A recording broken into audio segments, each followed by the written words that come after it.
No one remembered why the war started. It was too far back even for the machines. Records said it began with a misunderstanding, then a retaliation, then a genocide, and then another.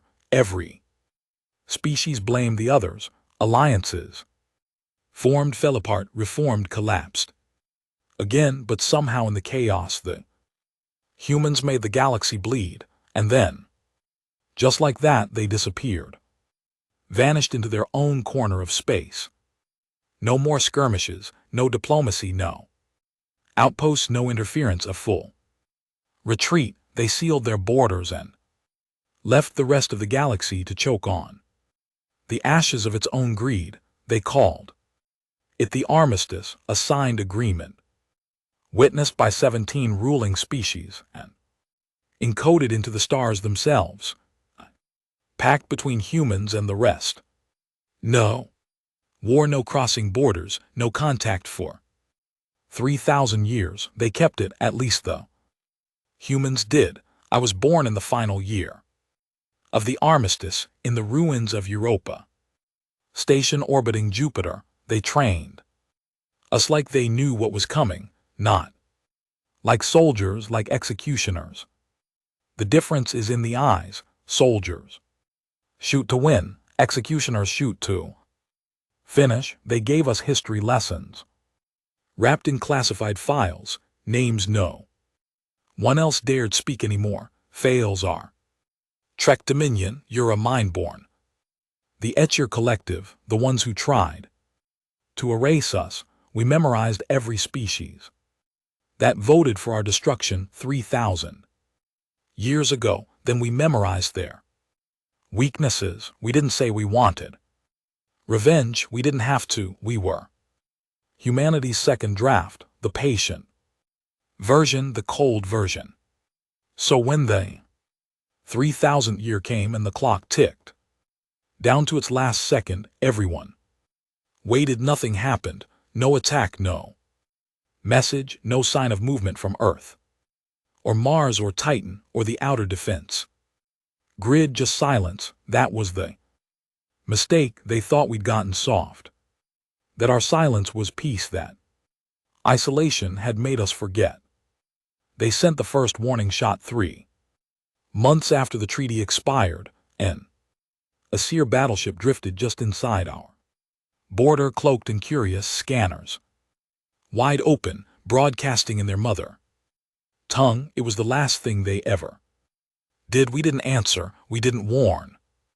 We erased them. Every colony screamed for aid on the same day. All signals ended in static. The galaxy watched in horror, and we smiled.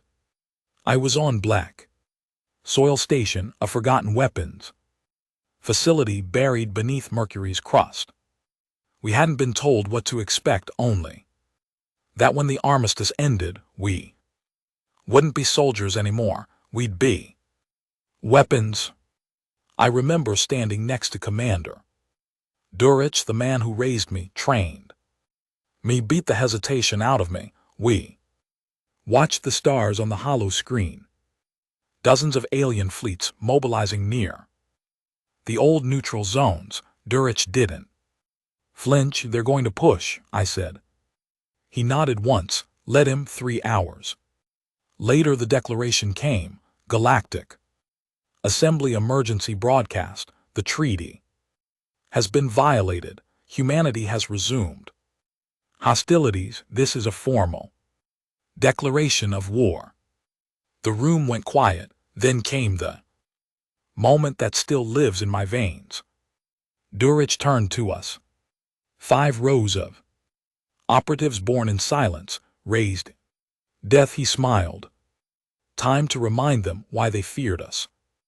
No cheers, no applause, just quiet nods and the sound of loading weapons. Because we weren't here to fight. We were here to end the war they forgot.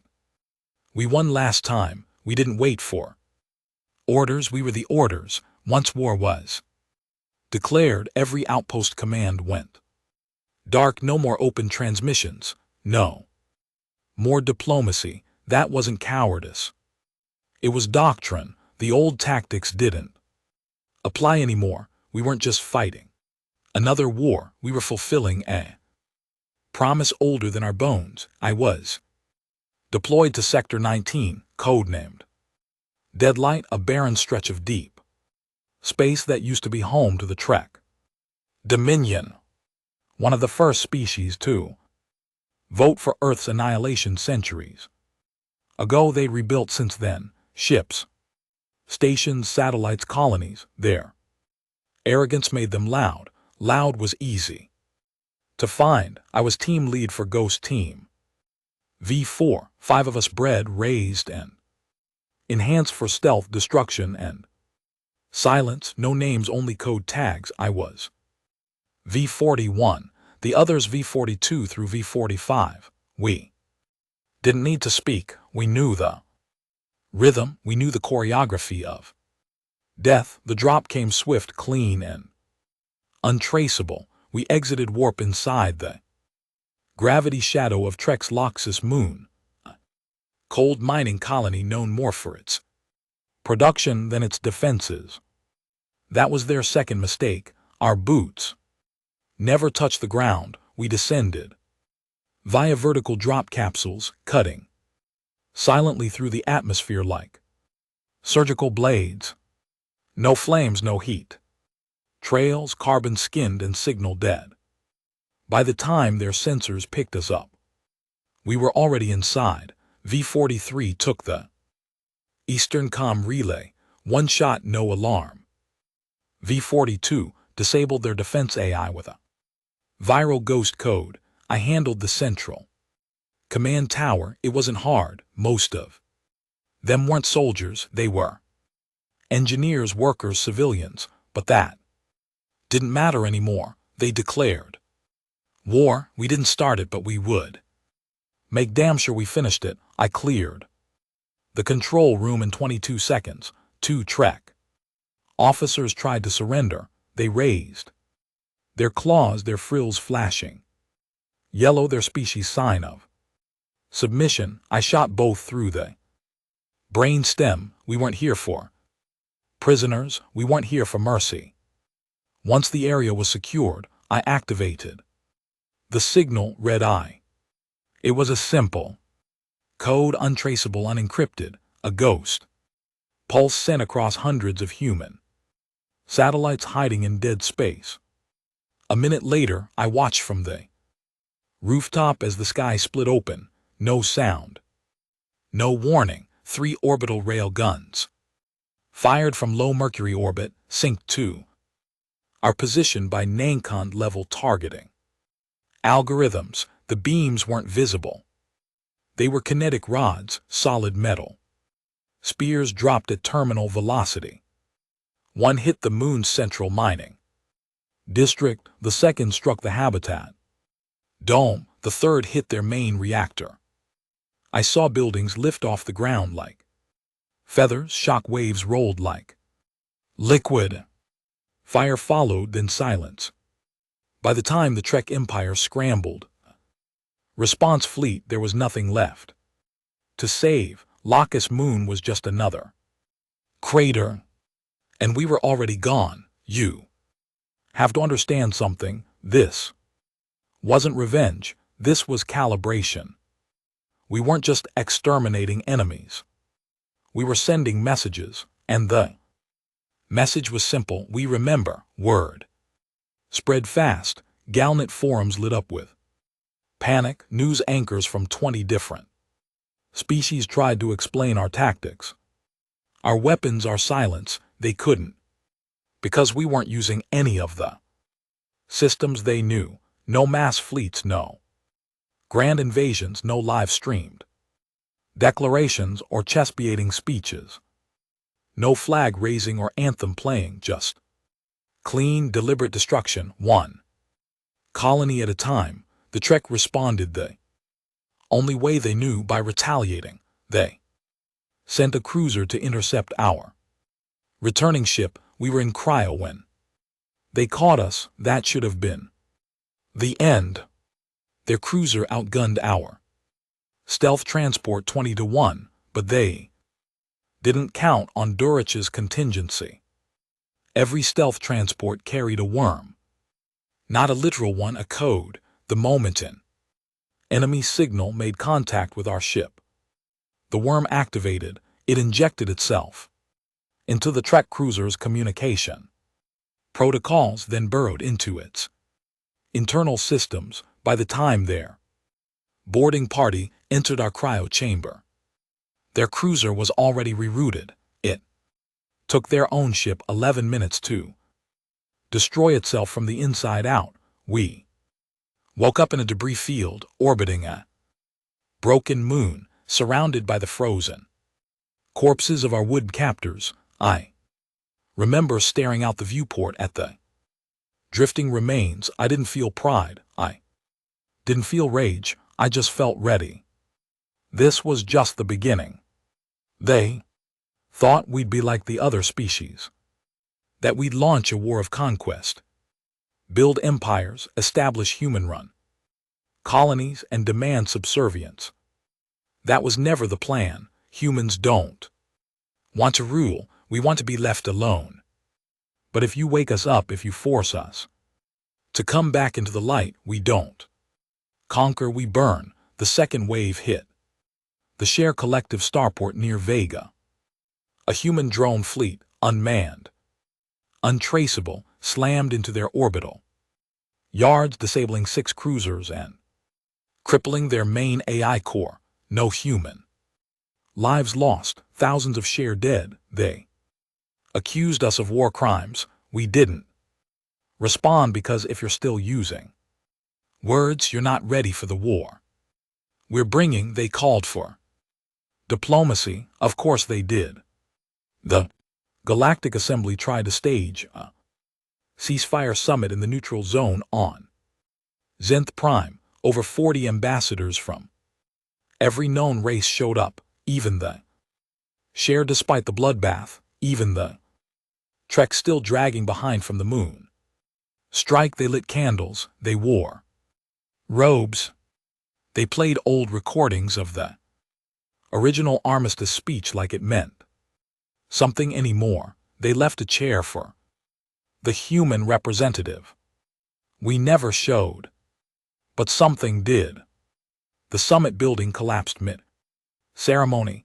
No explosive, no ship, just a sudden gravitational implosion, pinpoint, focused like a black hole sneezing.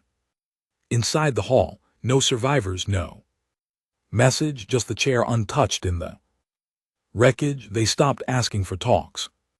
After that, I remember the briefing before Operation Black Seed. Durich stood before us, older than most, half machine from the war that gave him his reputation. His voice wasn't loud, but it carried weight, gravity. There will be no peace this time, he said, pacing slowly. You understand that, don't you? We nodded. We gave them a second chance. 3,000 years of silence. We built gardens out of our graves. We gave them the illusion of safety. He stopped in front of me.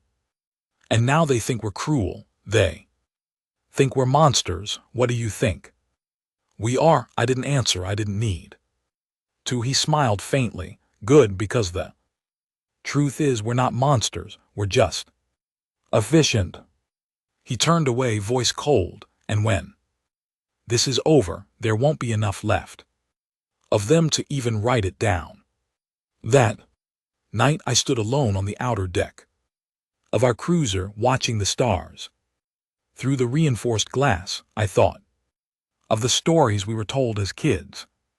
About peace, about unity, about the galaxy finally coming together after centuries of blood. They were lies. The truth was simpler. They feared us then.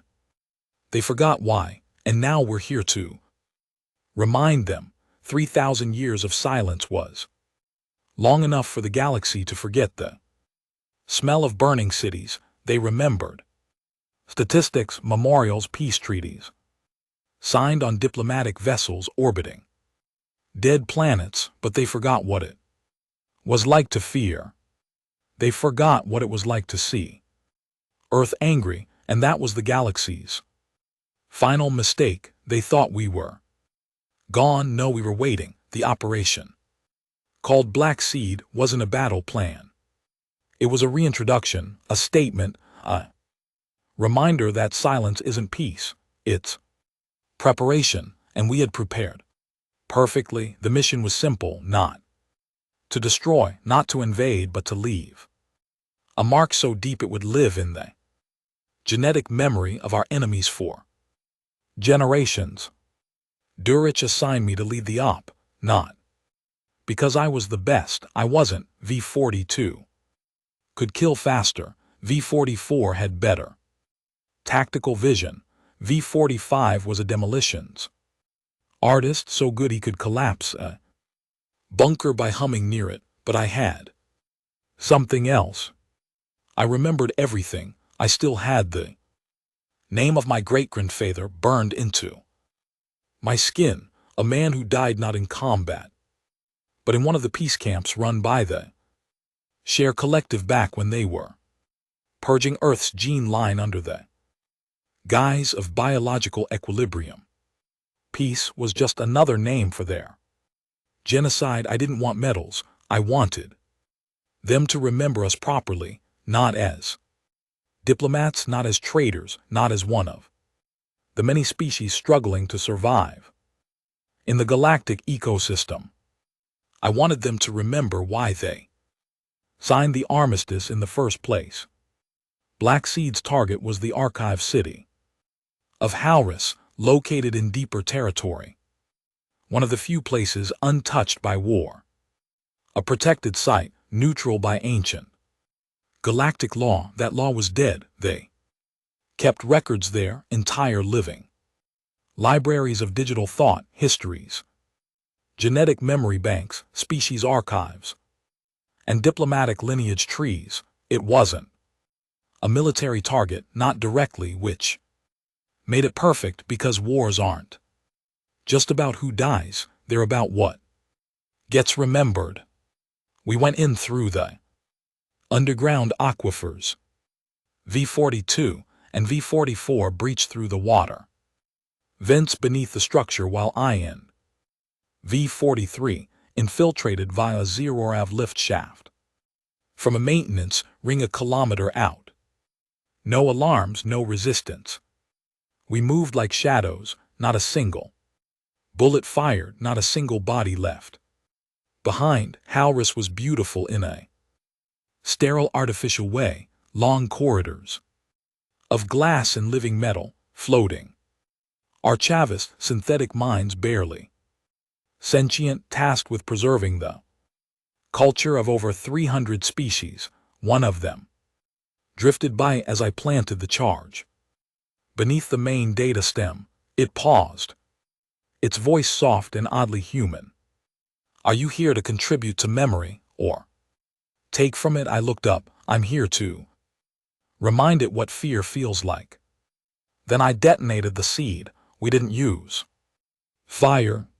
Fire was too kind. We used a custom-engineered neurological virus called Ember.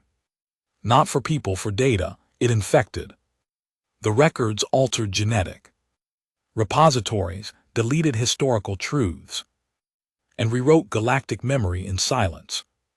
One by one, archives blinked out. They didn't just lose their history, they lost themselves. Whole species would wake up the next day with nothing. No proof of birth, no ancestral path, no cultural anchor, no political legitimacy, no historical leverage. Just blank pages where their empires used to be, and in their place we left ours. We embedded just one memory. Every system we erased, the sight of a human man standing in a burned field, smiling with blood on his hands. They'd remember us, not as victims, as the monsters they made. The fallout was instant. Escher leadership collapsed in on itself within hours. Rival species accused them of fabricating their own destruction. Mass panic swept across their colonies. False histories began to surface. Political leaders found themselves erased from records. Entire governments retroactively invalidated.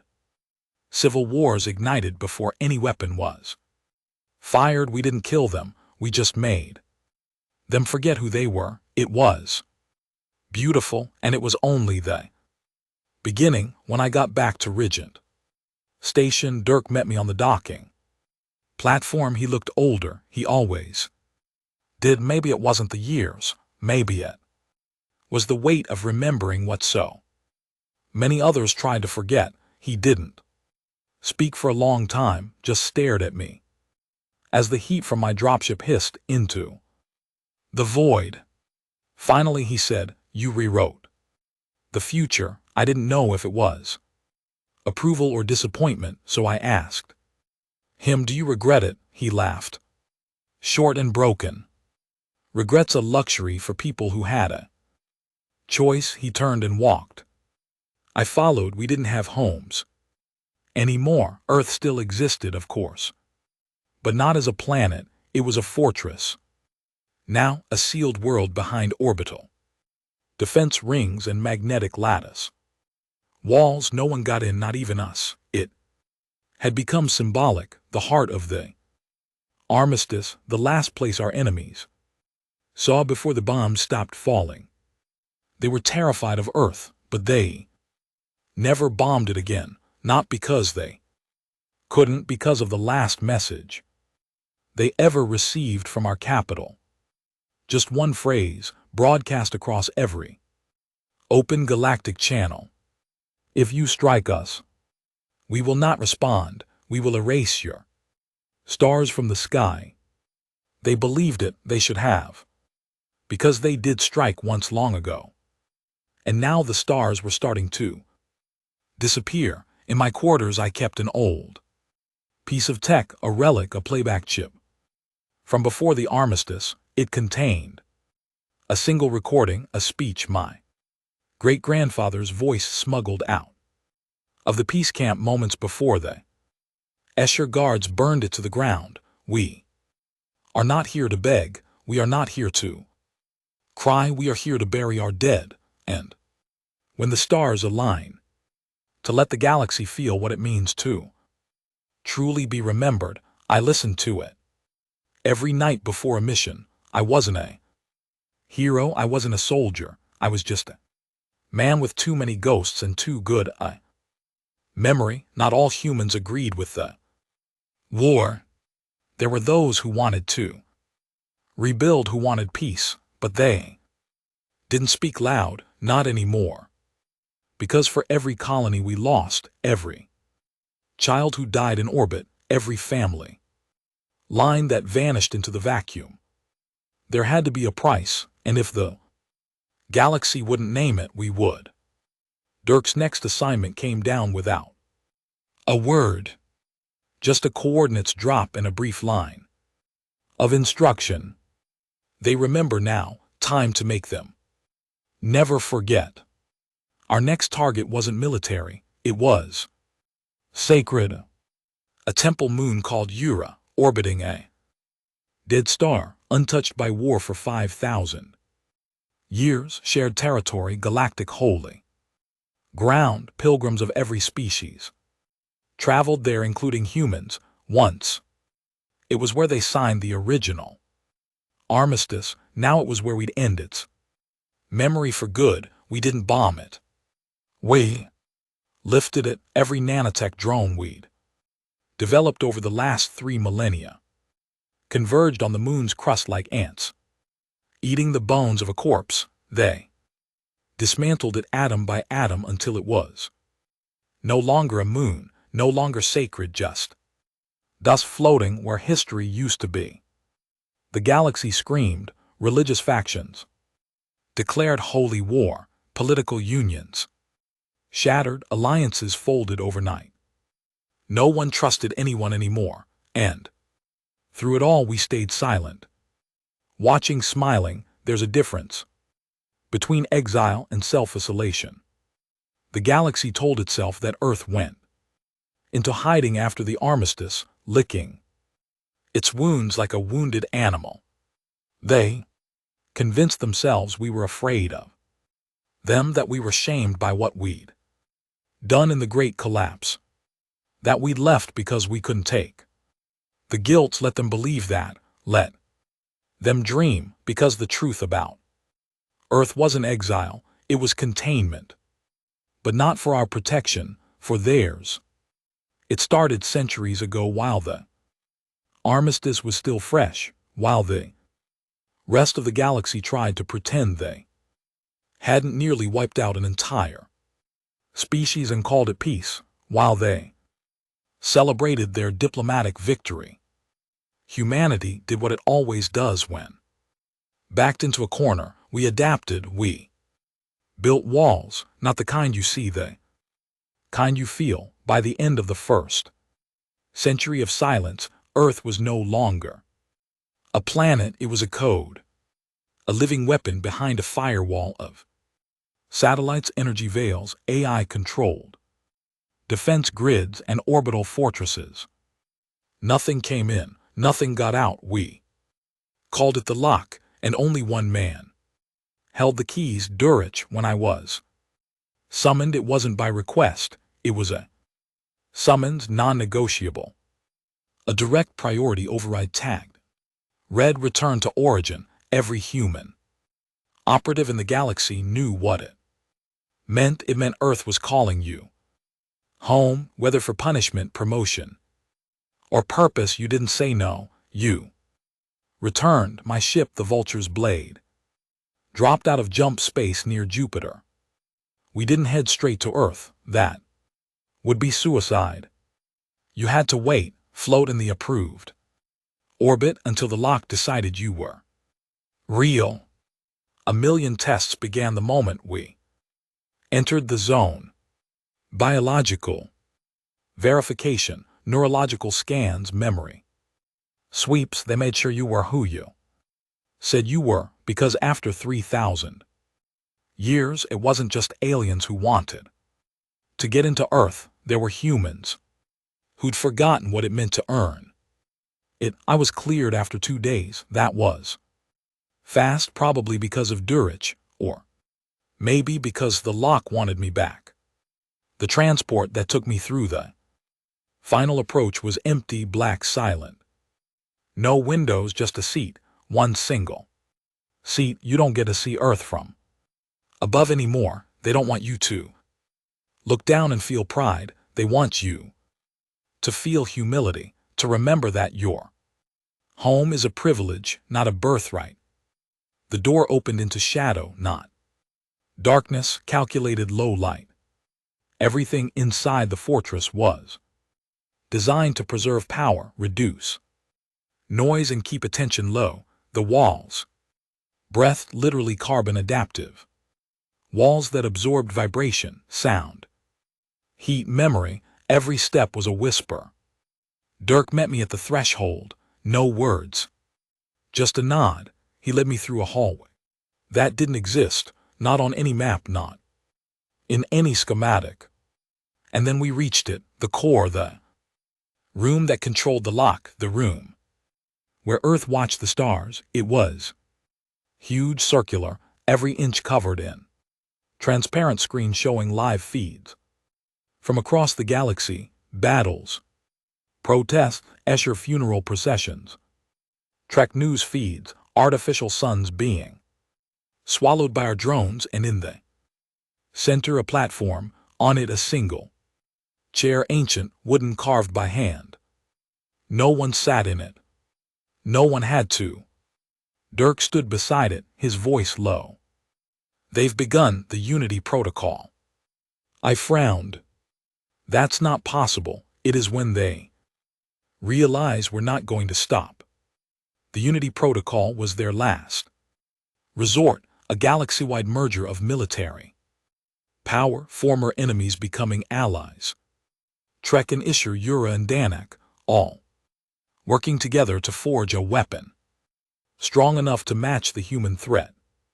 It was a panic response. I smirked. So they're scared. Dirk didn't smile. No, they're desperate, and desperation Makes creatures dangerous, even smart. Once he stepped forward and looked me. Dead in the eyes, they think we're.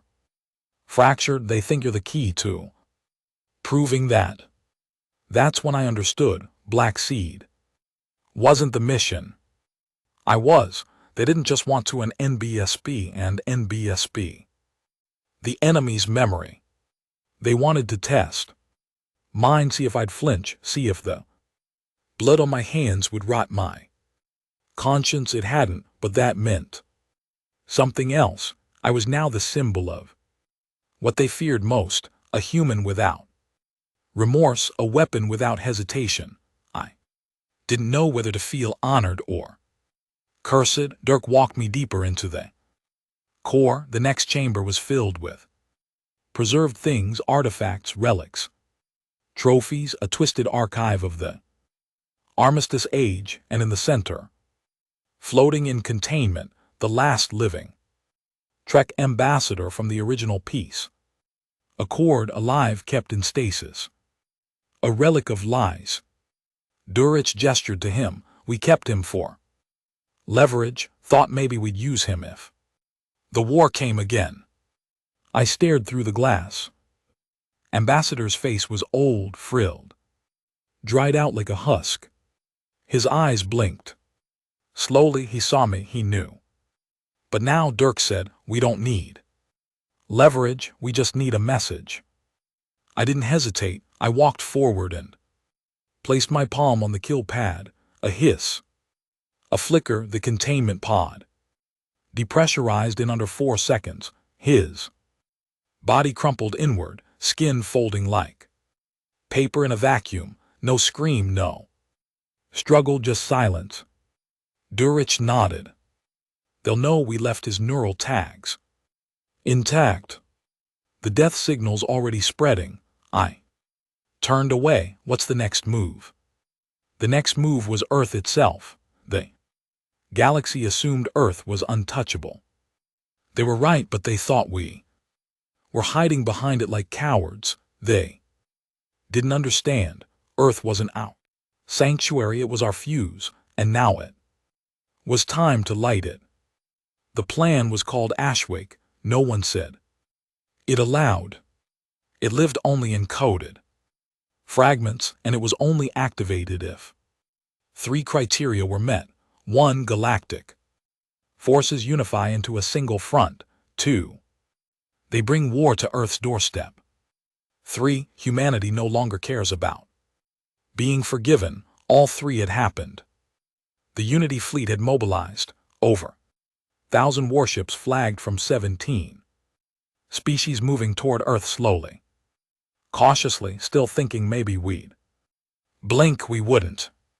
Durich sent me to the outer wall, a structure that circled the Earth like a ring of knives. Each shard of it held technology the galaxy had never seen. Some of it wasn't even human, because in our silence we'd evolved. We didn't just survive, we outgrew the galaxy. Galaxy saw us as the past, but Earth had become something else. Something future. I walked the wall. Alone, each step felt like stepping across time. Statues lined the corridor.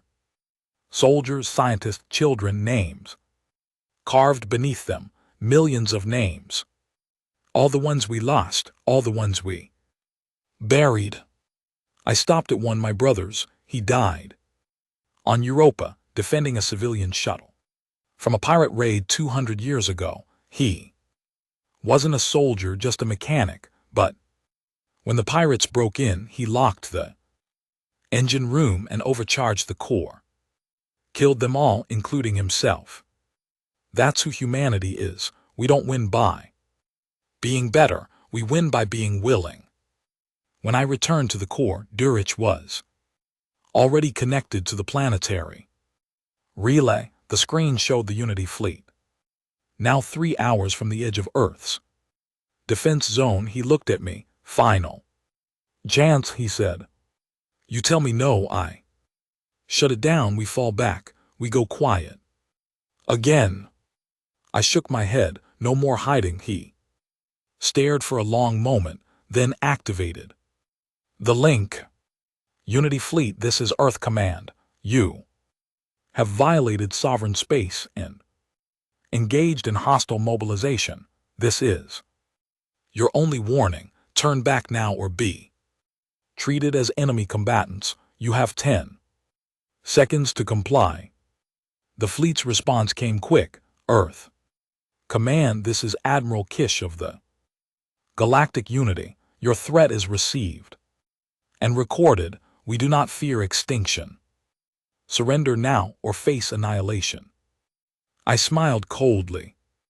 You don't fear extinction, but you should fear memory. Durich gave the signal.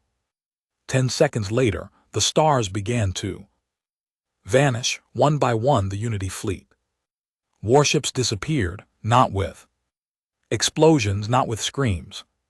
They were unwritten, reversed, rewound, deleted. Ashwake wasn't a weapon, it was a reset. A system designed to wipe not just matter but history, because in the end, we understood the galaxy's weakness, not biology, not weaponry, not ships, time. And now time belonged to us. They never stood a chance, not because we had more ships, we didn't, not because we had more numbers, we were outnumbered 100 to 1, not even because we had better technology, though, after 3,000 years in the dark we damn well did. No, they lost because they came to fight a war. And we didn't bring one, we brought a raider. The Unity fleet was gone. In seconds, wiped off the galactic map. No debris, no wreckage, no black box signals, nothing but empty space where 1,000 warships had floated seconds before. And not just their ships, their memory of it vanished too. Species across the galaxy woke up to a sudden hole in their timelines. No logs, no alerts. They couldn't remember why they'd mobilized, couldn't remember where their best admirals had gone, couldn't remember the name of the battle they were preparing to win. Some panicked, others denied it ever happened. The share called it a glitch in the neural stream. The Trek blamed a rogue AI. The Drenek accused one another of sabotage. All lies, all desperate, because no one could admit the truth. Humanity was rewriting reality. Inside Earth's core command, I stood beside Durich as the last of the feeds cut to static. Ashwake had worked flawlessly. Every ship that passed into the locks perimeter was now trapped in a suspended state, buried in fragmented time loops, erased from living memory, but still technically alive somewhere, nowhere, always. Dirk didn't speak for a long time. Then he said something I didn't expect. We've gone too far. I turned. You think that now? He looked at me, and for the first time in decades, I saw the exhaustion behind his eyes. They don't even know what they've lost, what we took. How could they fight back? He wasn't asking for permission to stop. He was wondering if it mattered anymore. That's the cost of this kind of war. We weren't conquering, we were deconstructing, erasing names from history, planets from star maps, bloodlines from memory cores, and the galaxy, it was losing its mind. News feeds turned schizophrenic. Memories conflicted across species.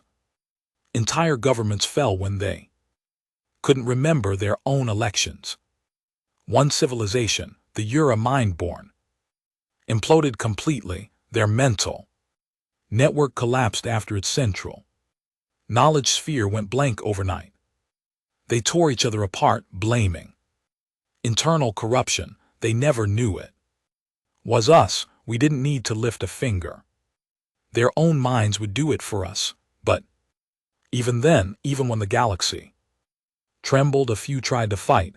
A few remembered. There was one species older than even our oldest records, the Veracity. They didn't keep data in machines.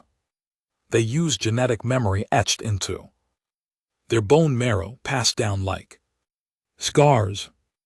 Ashwig didn't touch them. They remembered everything, and they hated us for it.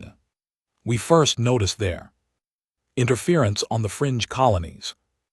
Places we hadn't struck yet. They didn't send armies, they sent prophets. Veracity memory bearers, tall skeletal creatures that spoke in harmonic pulses. They would land in silence, touch the ground, and every sentient mind in the vicinity would remember a version of events, fabricated, rewritten, but believable. In their memories we were the monsters. Earth was a myth, and the armistice had never happened. It was brilliant. They were trying to outplay us at our own game, not just by remembering the past, but by changing it before we could erase it. Durich knew the threat immediately. If they spread that memory, the galaxy might rally again, so we gave them a new job. I was assigned to a new squad, V5. Null, a ghost unit.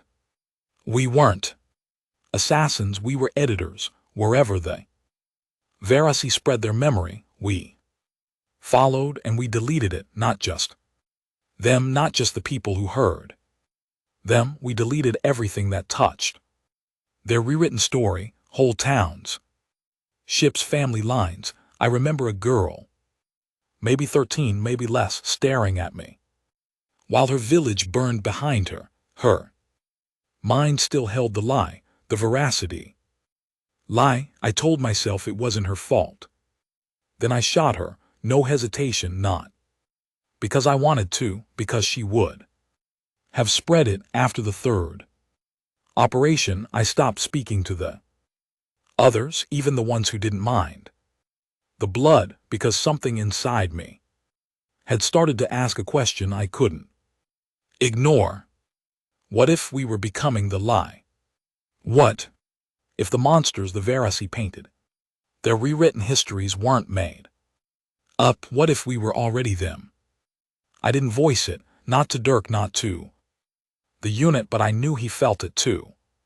He just carried it differently in his silence, in his fatigue, in the way he didn't watch the executions anymore. Maybe he was counting down the days until someone erased us. We discovered the Veracity base on a dead moon, orbiting a collapsed neutron star.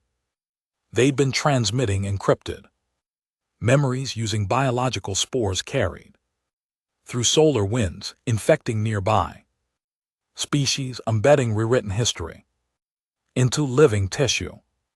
It was genius, and it had to die. We infiltrated through the magnetic fields, cloaked, no resistance. Inside the caves, we found memory clusters, half-living, pulsating, full of stolen faces and invented tragedies.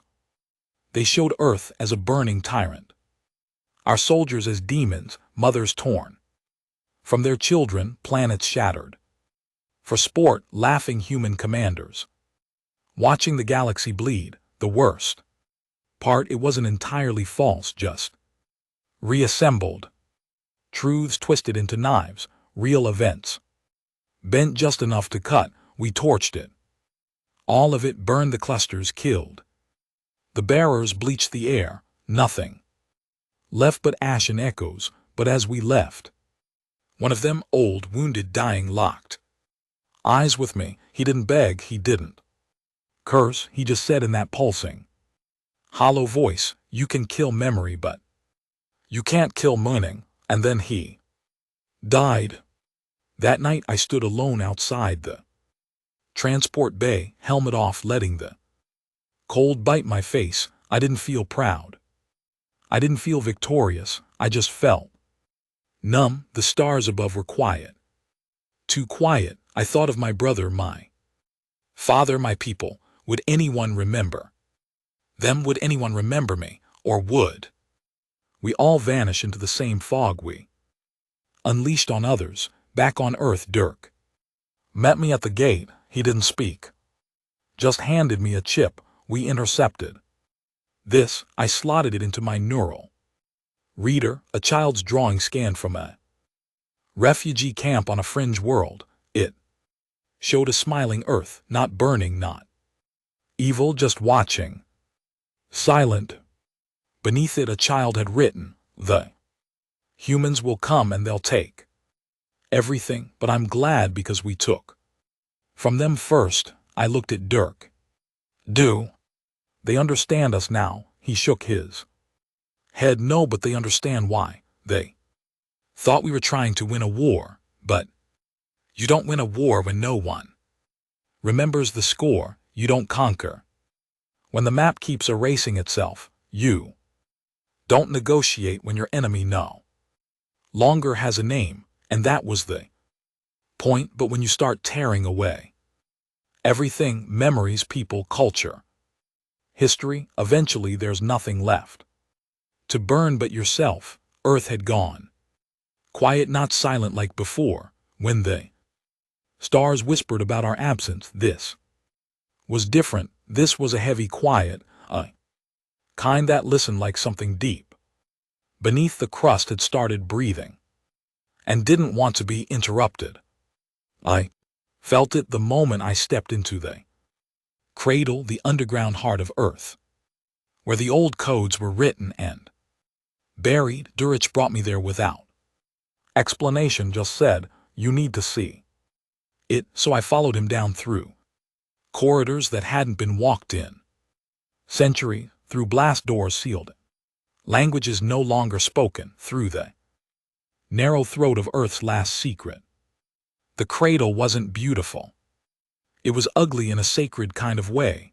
Raw steel, cracked stone, walls lined with bone, memory tech that hummed like it was dreaming, and in the center, resting a containment cradle of frozen light, was the child.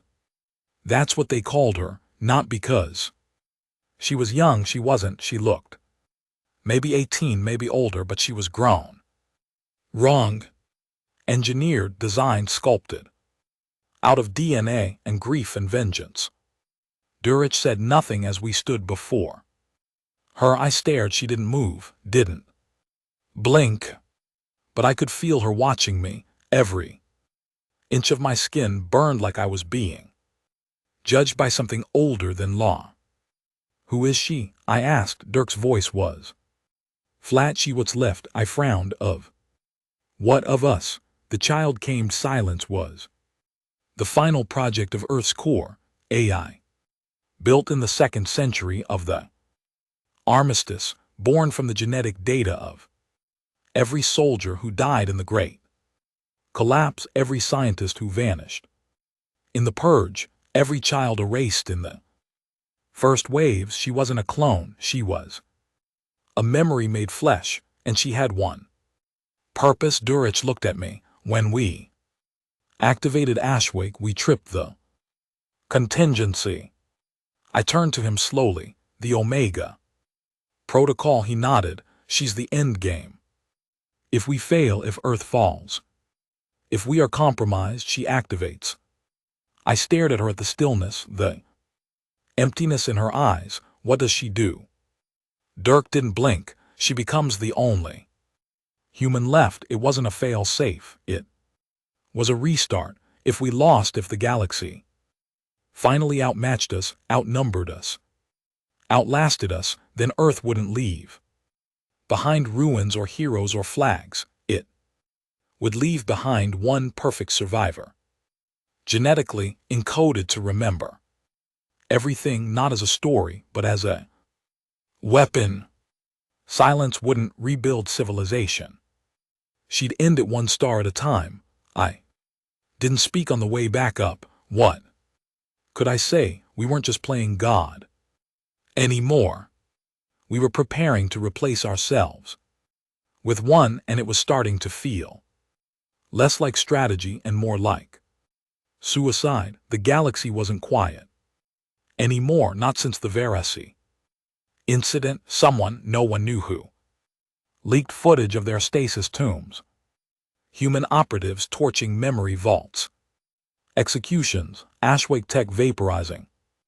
Identity cores, it spread like a virus. And the species who once stood silent now began to scream, not at us but at each other. The Drenak accused the share of selling them out. The Trek executed half their diplomatic council in panic. Smaller species began to riot, claiming humanity had infiltrated their leadership, rewriting policies from the inside. Even the Galactic Assembly fell apart. One by one, delegates disappeared. Some erased, others simply broke. Couldn't tell who they were. Couldn't remember what side they were on. Some killed themselves, others were never found, but not all resistance died. With memory, there was one last move we didn't expect. They built a weapon, not a ship, not a gun, not another AI. They built a mirror, the Verasi, before we wiped their core, seeded a protocol into allied minds, buried beneath normal thought, designed to activate when enough memory gaps aligned. It was a memory virus. It didn't attack systems. It didn't rewrite facts, it reminded.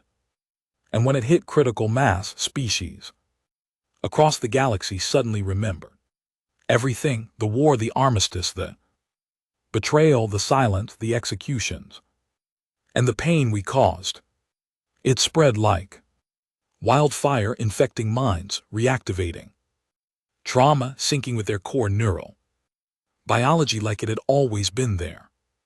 They remembered the truth, not our truth, theirs. I got the alert in the middle of a Zero-Av debrief. Every screen across the outpost flickered, and then names of their dead. Thousands, millions, voices screaming in languages long deleted. Images of Earth ships executing unarmed diplomats, human soldiers walking through burning colonies. Children screaming beneath white-hot sky. Bursts. It wasn't false. It wasn't twisted. It was real. The truth we buried. Operatives began to falter. Some refused missions, others froze during deployments. One turned his weapon on his own squad and whispered, "We are the virus now," before pulling the trigger. I sat alone in the mess hall, watching the feed loop over and over. Dirk entered quietly. He sat beside me. "They've started remembering." I nodded. "Are we still winning?" He looked tired. "If memory is the battlefield, we've lost control of the terrain." Ashwake was supposed to be permanent. But memory is a living thing. You can't just erase pain. You have to replace it with something stronger. We didn't. All we left behind was fear, and now they were turning it into fire. We received word 2 hours later. Unity reborn, a new fleet, smaller but unified, and this time they weren't coming to fight Earth. They were coming to talk, to surrender. Some said to beg, others hoped, but Dirk knew better. He stood before the council, what was left of it, and spoke 3 words that froze every bloodline. In the room, they want silence. They didn't want victory. They wanted insurance, a way to keep Earth from ever using her, a way to put the weapon back in the box, maybe even to raise her themselves, turn the last human into a galactic asset, a tool of peace. They were offering terms: peace, forgiveness, reintegration, and all we had to do was give them our last memory. Durich turned to me that night, handed me the kill switch, one push and she never wakes up. He didn't tell me what to do. He didn't have to. This war had never been about orders. It was about what we were willing to become. I didn't sleep. I sat in the chamber watching her breathe beneath the light. She looked Like a girl. But I knew what she really was. She was. Our sin made flesh, if I let her wake. She'd destroy them all, if I ended her. We'd finally be alone, empty, clean. Maybe that was the point. But just before dawn she opened her eyes, not because of the kill switch. Not because of any signal, just because. She knew. She looked at me, and in a voice that wasn't a voice, she asked one question: do you want to be remembered? Or forgiven? I didn't have an answer, still don't. She stood in the light, not blinking, not moving, barefoot on the cold steel. Her white hospital-like robe clinging to her too thin frame. The containment chamber had released her. The moment she opened her eyes, no codes entered, no command spoken. She simply woke up and the world changed. I couldn't explain it, but I felt it. The room felt heavier, not like gravity, more like consequence. Silence, I said. Do you know who you are? She didn't answer with words. Her head tilted slightly, and her eyes, those unnatural silver irises, watched me like I was something to be studied. Then she spoke, not like a girl, not like a child, like 1,000 voices whispering at once from beneath the skin of reality. I am the last truth. I stepped back, not in fear, in understanding. She wasn't here to be loved. She wasn't born to lead. She was built to remember. Everything we destroyed, everything we'd erased, every moment of agony we refused to carry, she was our reckoning. Durich arrived minutes later. One look at her and I saw the regret hit him like a hammer. He didn't bow, didn't salute. Just stood there, hands clenched behind his back. She turned to him, and I swear, for a second her face softened, not like a daughter seeing her father, but like a knife recognizing its maker. They want her, I said, unity reborn. They're offering peace, a seat at the table, a future. Dirk didn't look away from her. They don't want peace, they want to rewrite her before she rewrites them. He was right. If they got her, she'd become another symbol, another tool of diplomacy. Her memory, her raw, perfect archive would be stripped, twisted, packaged for history books, and everything we did would be rebranded as a tragic misunderstanding. The wars, the silence, the vengeance, the fire, all reduced to footnotes in a galaxy desperate to feel good about itself again.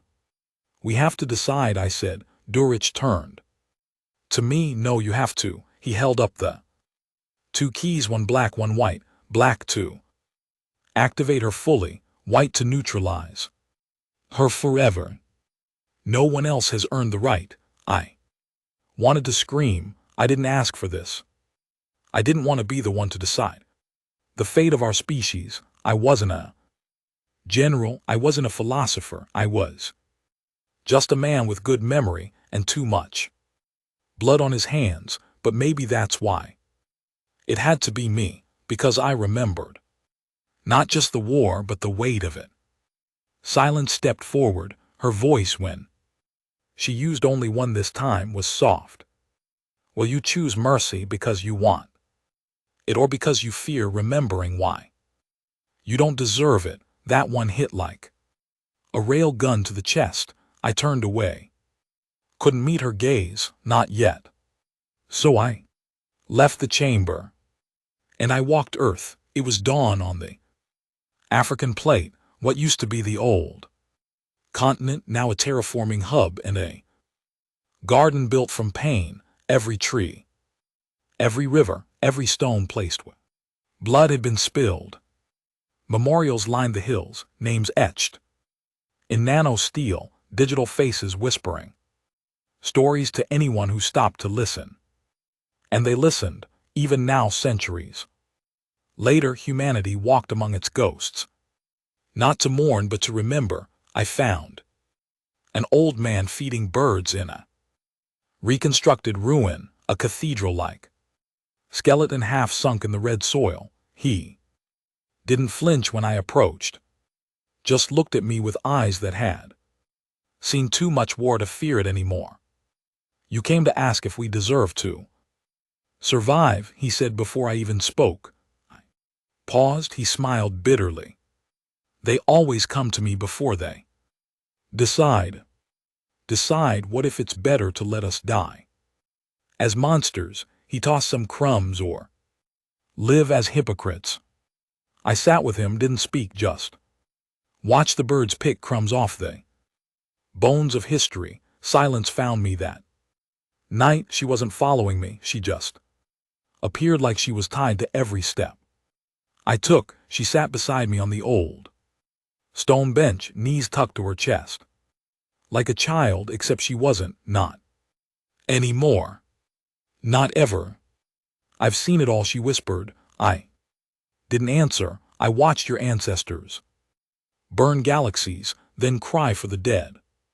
Still I said nothing. They weren't heroes, she said, but they weren't cowards either. I nodded. No, they were just human. And I finally asked her what I hadn't dared until then. What will you do if I set you free? Her head turned. I will remember perfectly. And then what?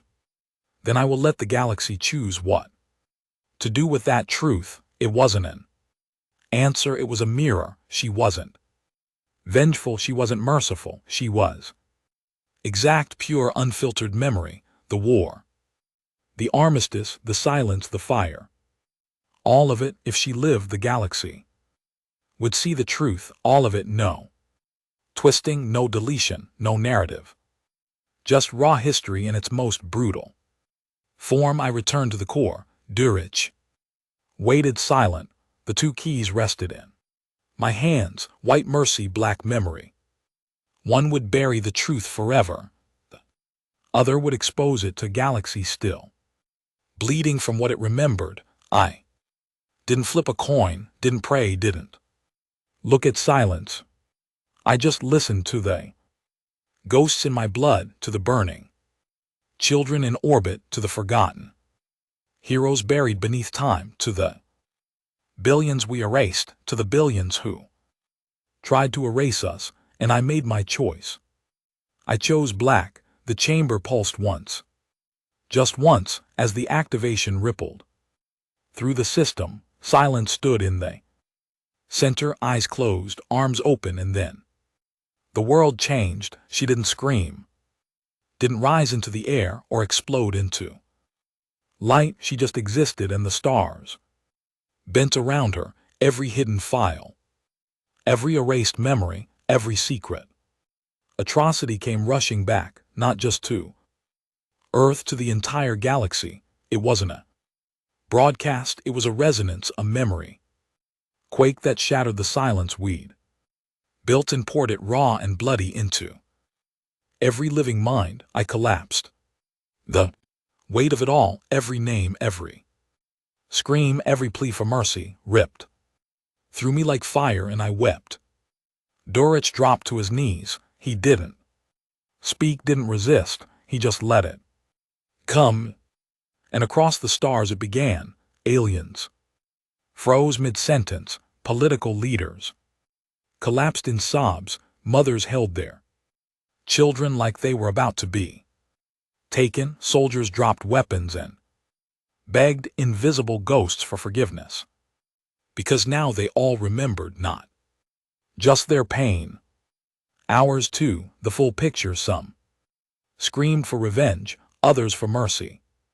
Some wanted to rebuild, others wanted to burn it all down. But the important part, they were all remembering the same story at last.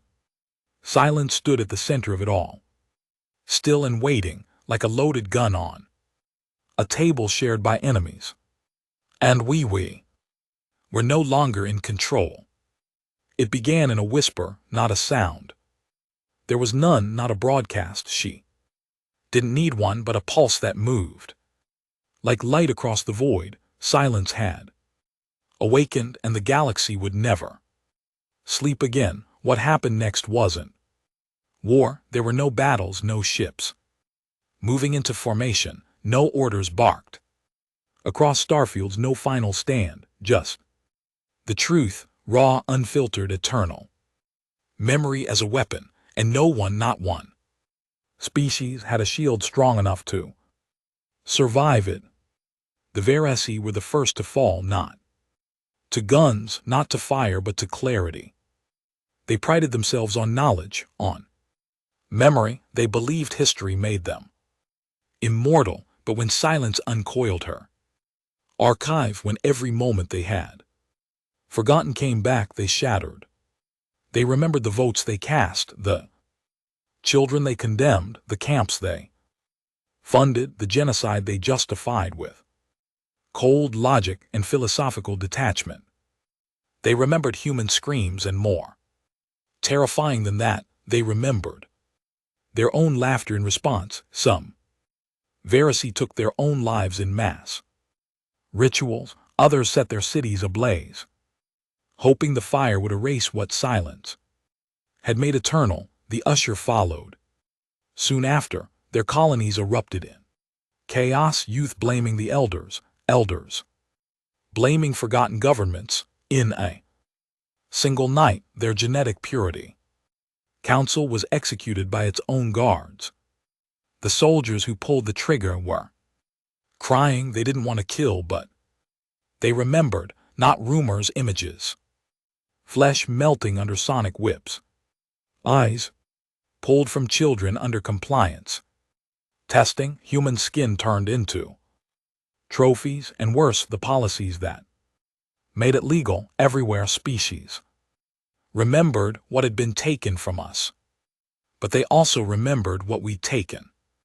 In return, human warships slicing through retreating fleets, entire systems erased, Ashwake eating memory and history alike, children erased.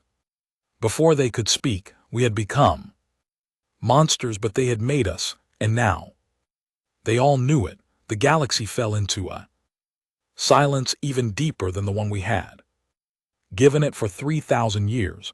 This silence was not made of fear. This silence was made of knowing. The silence after an argument you realize you lost centuries too late. The silence after a wound starts bleeding, and you know you won't stop it. The silence of staring at a mirror and seeing something inhuman. Looking back on Earth, silence stood alone in the hall of ghosts. The digital walls around her flickered with the faces of every life lost in the war. Not just humans, all of them. Verasi, Etcher, Drenok, Trek, you're a human. She made no speech. She had no closing words. She just showed them, and they wept. There was no treaty, no vote, no announcement, but slowly across the galaxy weapons were deactivated, fleets returned to their ports. No one ordered it, they just stopped. Because what was left to fight for? No one wanted to own the future anymore. They just wanted to survive the past. Humanity didn't celebrate. How could we? We hadn't won. There was no victory in this, only exposure. Only the great, endless grief of knowing you were right, but knowing that rightness cost you everything. Dirk died 2 weeks after activation. Collapsed quietly in his quarters, heart failure. Some say he saw a vision in his final moments. That silence visited him and showed him something no one else had seen, a future where it all played out differently, where we forgave, where we never erased, where we let the pain breathe instead of burying it. He died with a small smile on his face, the first real one I'd ever seen from him and me. I left Earth. Silence told me I could, that I had earned peace, but I didn't go far. I stayed just past the reach of the lock, orbiting in an old rusting station above the Martian fringe, watching, listening. Sometimes alien diplomats come, not to negotiate, not to argue, but to confess. They sit across from me in the old steel room with flickering lights and broken coffee machines, and they tell me what they did during the Great Collapse, what their fathers did, what their species forgot, what they forgave themselves for too easily. They don't ask me for forgiveness. They just want someone who remembers. Silence is still active, not walking the galaxy, not ruling it, just being. She becomes whatever each world needs her to be: a child, a warrior, a teacher. Mirror, she never lies, she never edits. She never comforts, she simply shows. And that is enough. The galaxy, for the first time in its history, lives in peace, not out of love, not out of mutual respect, but out of a shared burden. A memory so vast and violent no one dares to repeat it. There's a phrase that's begun circulating across the outer colonies. No one knows who said it first, but I hear it all the time now, in marketplaces, in quiet conversations, in the hush. Before diplomats speak, the humans smiled, and the stars were never the same. Again, I sometimes think about using the white key. It's still on my belt. Durich never took it back. A second chance. Clean slate, but every time I reach for it, I remember the girl on Europa Station, bones charred under a fallen ceiling, the little boy in orbit over Saturn, eyes wide as the airlock opened. My brother holding a wrench like a weapon, knowing he wouldn't survive the detonation. They didn't get to forget. Why should I? The future isn't bright, but it's honest. And maybe that's better. Maybe that's what we needed all along.